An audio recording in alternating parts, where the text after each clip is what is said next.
governor of California. Of his presidency, Bill Clinton admits he deliberately did not tell the truth under oath about Monica Lewinsky.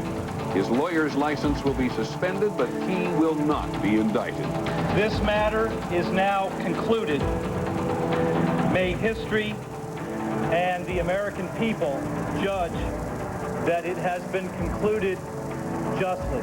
And now the country looks ahead. George Bush will be president at this time tomorrow.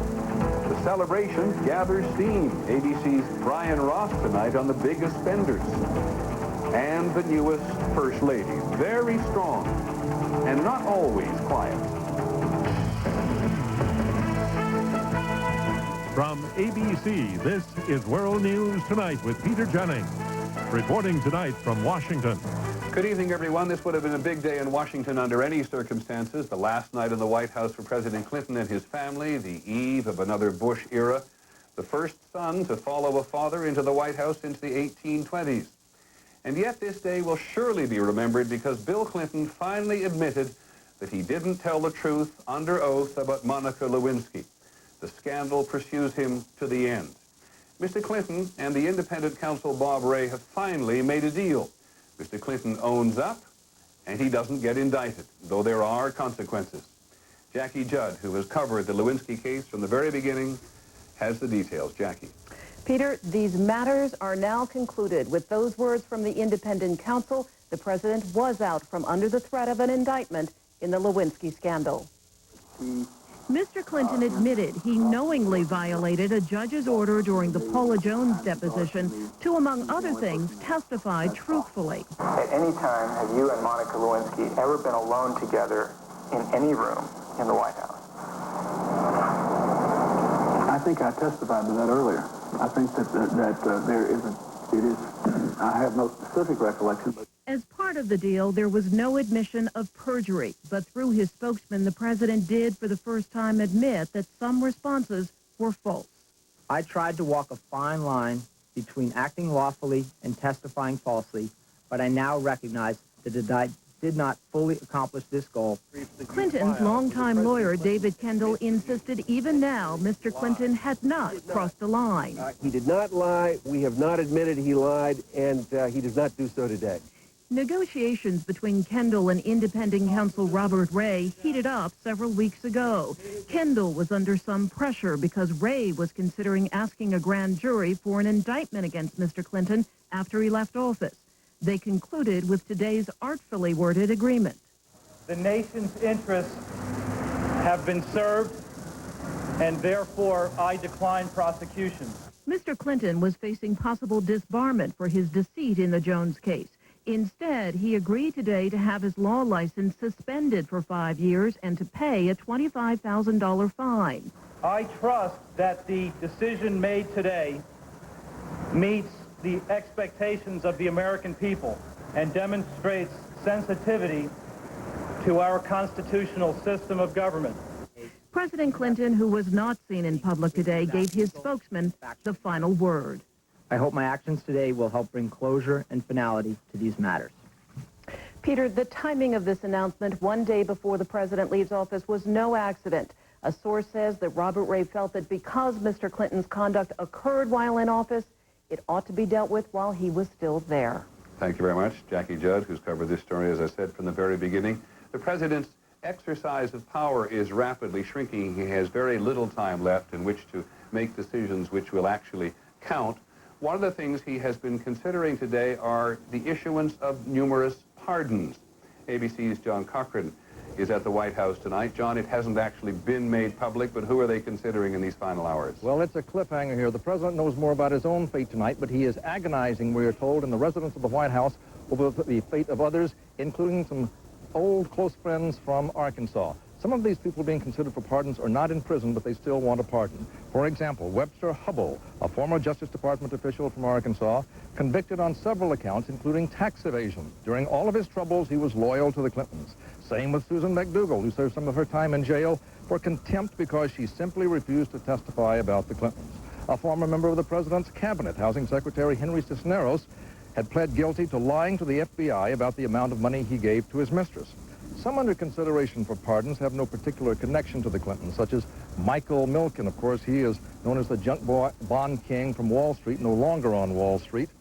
Milken's friends were 1 hour ago, Peter, still lobbying for a pardon for him. Leonard Peltier, a Native American convicted of killing 2 FBI agents. The FBI is firmly against freeing him. Also, Jonathan Pollard, convicted of spying for Israel. The Israeli government has pushed hard for his release. One more name being added to this list, former New Jersey Senator Harrison Williams, convicted in the Abscam bribery scandal. Still no word on where the president's going to go on all of these. Thanks very much, John. John Cochran at the White House. This is indeed the president's last night to exercise his power of pardon. One other character who's figured very significantly in American life, Linda Tripp, one of the central figures in the Monica Lewinsky case, has lost her job at the Pentagon. All political appointees, and Linda Tripp was one of them, are required to resign when the new administration begins. Ms. Tripp said she shouldn't have to quit because she is a whistleblower and thus protected, and she may sue. But now the nation looks forward. Many thousands of people come to Washington for the inauguration, and while Washingtonians like to think that nothing phases them, the anticipation here is enormous. ABC's Terry Moran, who is going to cover the Bush White House for us, is with us this evening. Terry, how was the day? Well, Peter, for the president-elect and his incoming administration, it was a beautiful day despite the weather, a day marked by intense preparation and barely contained anticipation. All day long, George W. Bush greeted adoring throngs of Republican loyalists who have crowded the Capitol for his inauguration. First, at his wife Laura's salute to American authors. Thank you for that warm welcome, Mr. President. It's got kind of a nice ring to it. Then, while rehearsals were underway at the west front of the Capitol, Mr. Bush was back at Blair House, where members of his family, including his brother Jeb, have gathered. Very proud of my brother, and I cannot wait to see the expression on my dad's face when this happens. President-elect Bush's inauguration will be far different from his father's in one respect, security. About 3,000 uniformed officers will be on duty, roughly 3 times the number that policed President Clinton's 1997 inauguration. Some security officials have received anthrax vaccinations and special training in handling terrorist attacks. The government has established a stockpile of vaccinations for the public in the event of a biological attack, though officials emphasize they have uncovered no specific threat. Tight security did not dampen the enthusiasm for Mr. Bush at a salute to veterans. War heroes Bob Dole and John McCain stoked the crowd. Mr. Bush reiterated his campaign pledge to rebuild the nation's defenses. This is an administration which understands, though, that in order to keep the peace, our military must be strong. Morale must be high. As evening settled in, the parties kicked into high gear, and Mr. Bush joined his popular nephew, George P. Bush, for a celebration of American youth. Tonight is the big Texas black tie and boots ball. That's the hottest ticket in town. Mr. Bush is expected to retire early and rest up for tomorrow. For all the excitement, he says he's never been sleeping better. Peter? Thanks very much, Terry Moran, who looks dry at the moment, but we must tell you that here in Washington, the weather is an issue. It has been raining all day, and it is expected to rain tomorrow. Late today, the Inauguration Committee decided to hold the inauguration outdoors, come what may. One assumes they could change their mind at the last moment, but it would cause chaos. By the way, tomorrow is a wonderful day to share in the nation's history. For example, when George W. Bush pledges to honor the Constitution, he will put his hand on a 234-year-old King James version of the Bible, which is owned by the ancient York Masons in New York City. I'll speculate that there's more than one reason that the president-elect has requested the Bible. Very significant reasons. George Bush's father used the Bible at his inauguration, and so did Jimmy Carter, Dwight Eisenhower, and Warren Harding. And on April the 30th, 1789, George Washington used this Bible to take the very first presidential oath of office. It has been the Washington Bible ever since it arrived by train in Washington this afternoon. And when the inauguration is over, it will go right back to New York City, where Washington was sworn in. We will have extensive coverage of the inauguration tomorrow. An inauguration, we probably need not tell you, is an event not to be missed. When we come back this evening on World News, some other news. The growing awareness that the crushing shortage of electricity in California is now affecting the national economy. And those corporations throwing the lavish parties here will be on the money trail again. In fact, nobody would be signing a check for $100,000 if they just to buy good government. These are the people that want to buy front row seats to the next administration. This is World News Tonight with Peter Jennings. Brought to you by Chevy Trucks.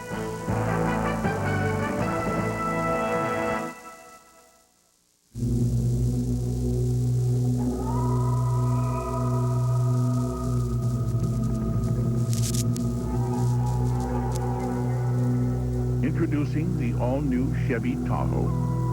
Now offering a third row of seats that's light and easier to handle than anything else out there. It's nowhere near anything. The new Chevy Tahoe, like a rock. Hi. How much will you give me for these? Nah, I can't use these. Come on, you can give me something. No, I don't think so. Will you work with me here? Make me an offer? Let me think.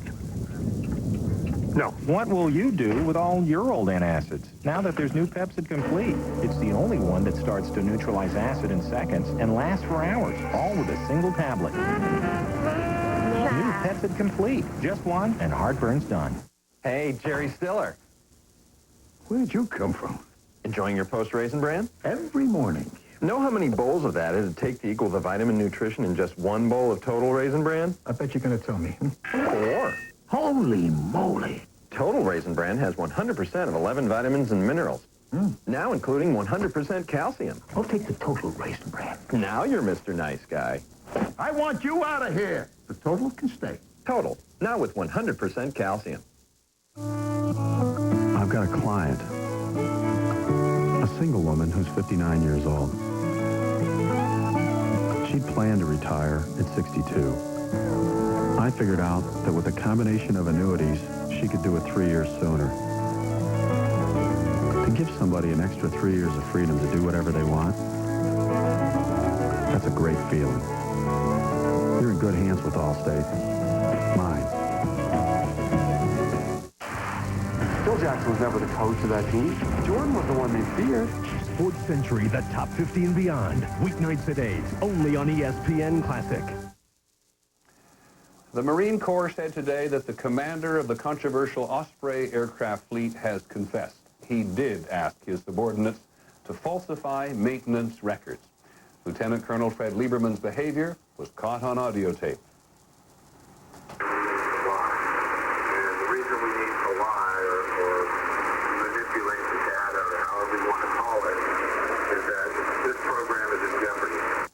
What's important here is the Marines cannot rule out a link between maintenance issues, the records, and several crashes of the Osprey in which 23 Marines died.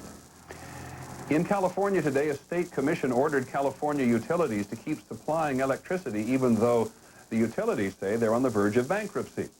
It's actually not clear if the utilities will be able to comply, and the electricity shortage in California is now beginning to bite elsewhere. Here's ABC's Brian Rooney. The world's sixth largest economy is suffering electroshock. For instance, at 6 o'clock this morning, the pipeline that carries 10% of California's gasoline, heating oil, and jet fuel from this refinery north of San Francisco was shut down. If the problem persists and is not resolved, we would have to shut down the plant. Prices are up 10 cents for the combo at Jack in the Box. Krause's sofa factory laid off 400 workers. Rose growers are wilting with the price of energy used to heat greenhouses. I had to cut back labor, which means laying off people that really need the job. Yesterday's blackouts touched areas all over northern and central California. Cities like San Francisco, San Jose, Fresno, Stockton, and rural areas like Tulare. The effect of that, some farmers have been dumping milk because the dairy can't process it. The interruptions have become more frequent and of longer duration. The power shortage and blackouts are nudging California toward recession. Californians are going to have to look at getting adequate energy supply, or this state will be uncompetitive for years into the future. Today, Governor Gray Davis signed an emergency measure that allows the state to buy electricity for nearly bankrupt utilities, but it's not a cure-all.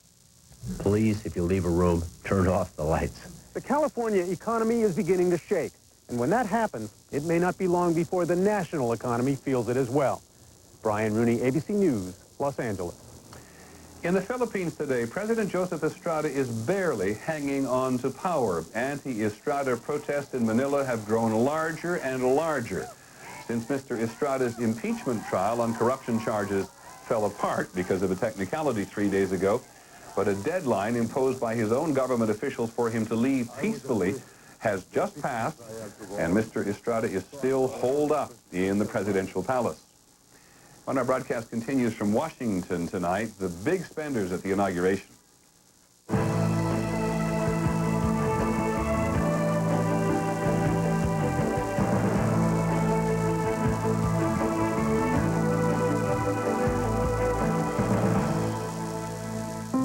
See how beautiful 60 can look. See how invisible osteoporosis can be.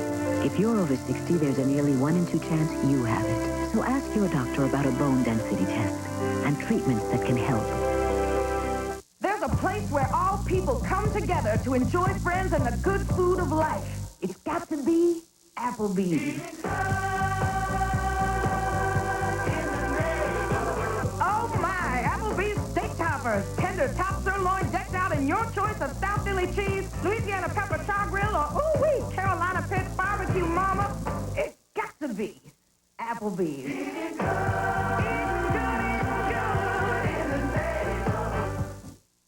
I need to feel strong. I need her.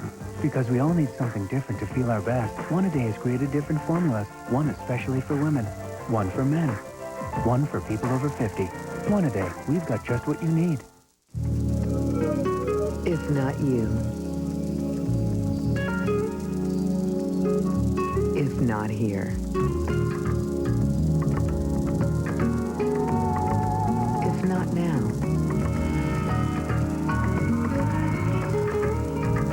Toyota Avalon.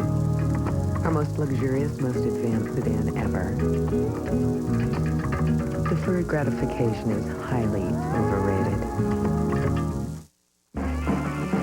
I'm ready. Ready as anybody can be. I'm ready. Ready as anybody can be. Yeah. Are you ready to ask your doctor about Viagra? Get ready. Right. Ask your doctor if a free sample of Viagra is right for you. Well, I'm ready for you. I hope you ready for me. Inauguration Day, only ABC News brings you up close with unmatched teen coverage. A special Good Morning America starts the day with the man of the hour, President Bush. A bold new interview, from the nuclear codes at his fingertips to the secret family heirloom he'll keep close at hand. Inauguration Day, only ABC News.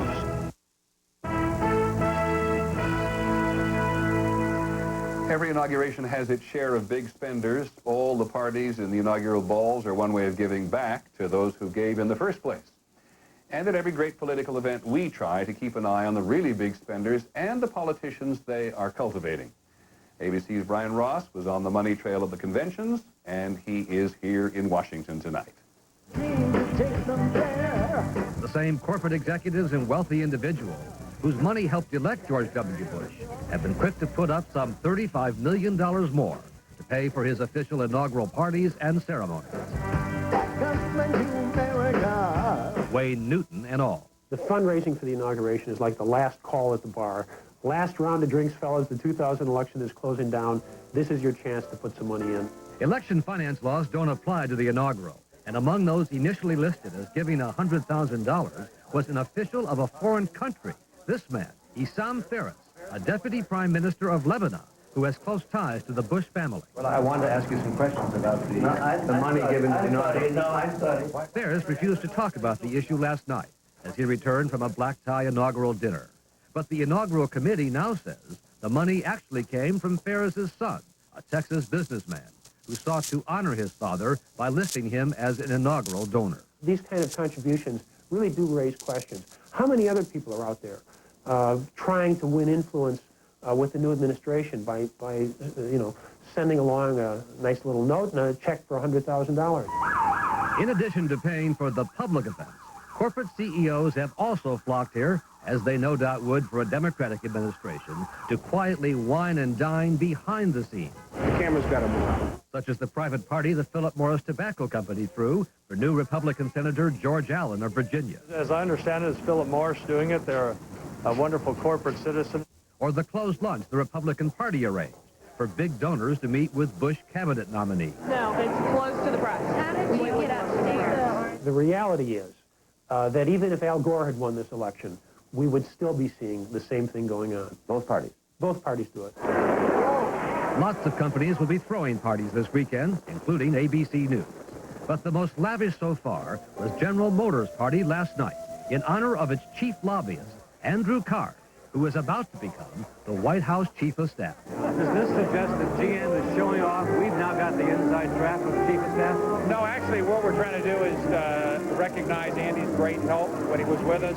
Do you think this sends a message that GM now has the inside track in the Oval Office? Anybody who knows me would know that's not the way I act. Yet on the eve of taking over his powerful job, Card found the time to shake the hands of hundreds of GM's invited guests. Then go out and buy a GM product. An unmistakable display of the clout big corporations expect to have in the Bush administration. Brian Ross, ABC News, Washington. When we come back, the First Lady, Laura Bush.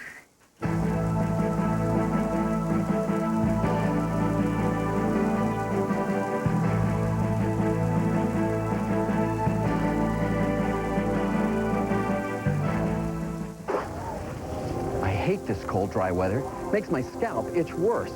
That's scalp stress itch. When I blow dry, my scalp itch gets intense. That's scalp stress itch. Days like this, what an itch. That's scalp stress itch. And this is what stops it. Scalpicin. Clean, unscented, medicated to stop scalp stress itch. Fast. Scalpicin stops scalp stress itch. If you currently suffer from asbestos-related injury and you worked at sites with commercial boilers, you must act now in the Babcock & Wilcox bankruptcy. Claims that you, your family, your heirs, or others may have against B&W must be filed by the bar date July 30th, 2001. Claims for future asbestos injuries not evident now are not involved. To learn more, call toll-free 1-877-657-9158. 1-877-657-9158. A significant discovery in eye health may be lutein, a nutrient found in these healthy foods. Now Centrum has the only leading multivitamins with lutein to help maintain your precious sight. Centrum Silver, now more complete with lutein. When it comes to certain questions, answers aren't always clear. Talking to my doctor about Prempro helped. Ask your doctor about Prempro. I'm glad I did. Brummel and Brown, spread the joy around. You're one of a kind, no other will do. Yogurt's goodness dancing through you. Creamy, Brummel and Brown, or creamy fruit spread, the talk of the town. Brummel and Brown, spread the joy around. Brummel and Brown, instead of butter and margarine, or creamy fruit spread. Brummel and Brown, the only spread blended with yogurt. Looking for a great value on a great car? It's time to check out Oldsmobile, because right now, you can drive with the confidence of a 5-year, 60,000-mile General Motors protection plan. An offer that's good on every new 2001 Oldsmobile. Plus, qualified buyers can finance a new 2001 Oldsmobile with 0 down plus 0 interest and payments until 2002, which makes Oldsmobile the smart buyer's choice. It's one of our best offers yet. I'm ready. See your local dealer today. I want to set my soul free in the Alaskan wilderness.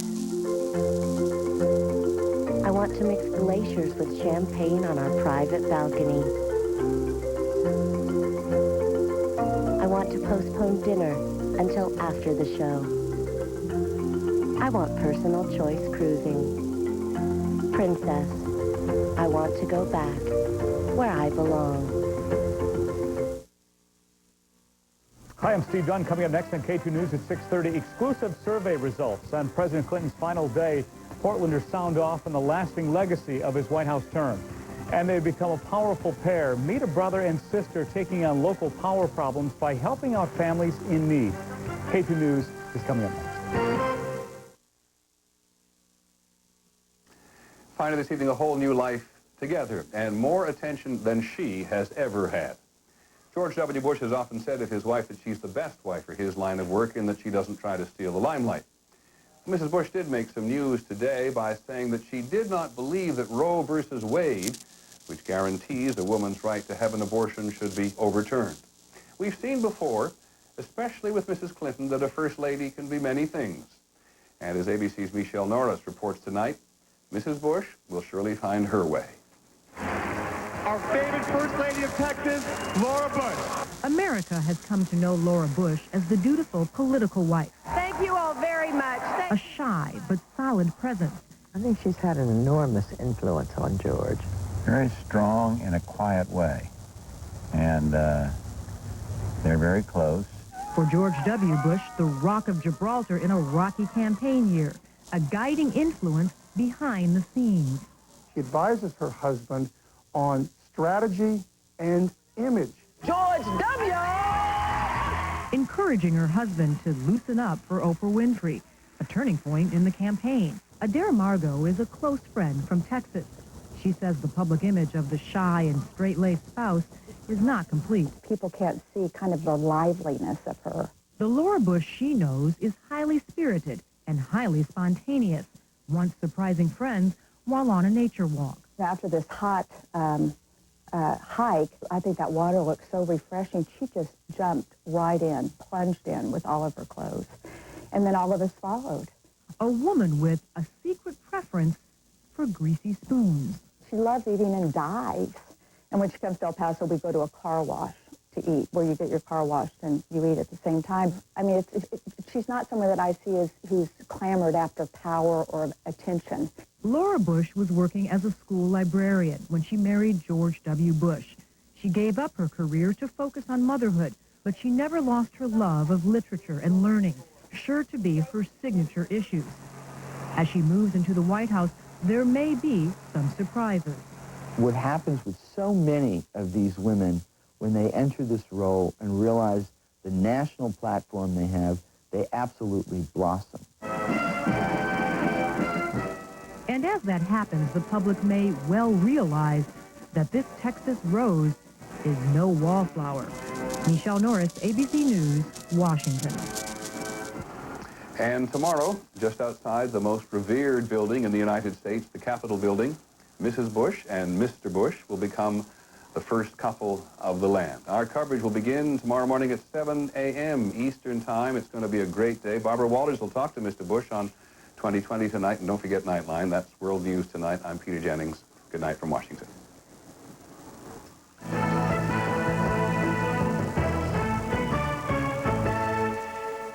This has been a presentation of ABC News. More Americans get their news from ABC News than from any other source. Tonight, George W. Bush, Laura Bush, like you haven't seen, together on the night before they moved into their new home, playful and loving. Are you a force to be reckoned with? No. Yes. 2020 tonight. Connecting you to your world, this is K2 News. Good evening, I'm Paul Enman. And I'm Steve Dunn. Thanks for joining us. It's expected to be a celebration, but Portland police are prepared for a possible protest. A group of Oregon Republicans has planned an inauguration party in Pioneer Courthouse Square tomorrow. But Al Gore supports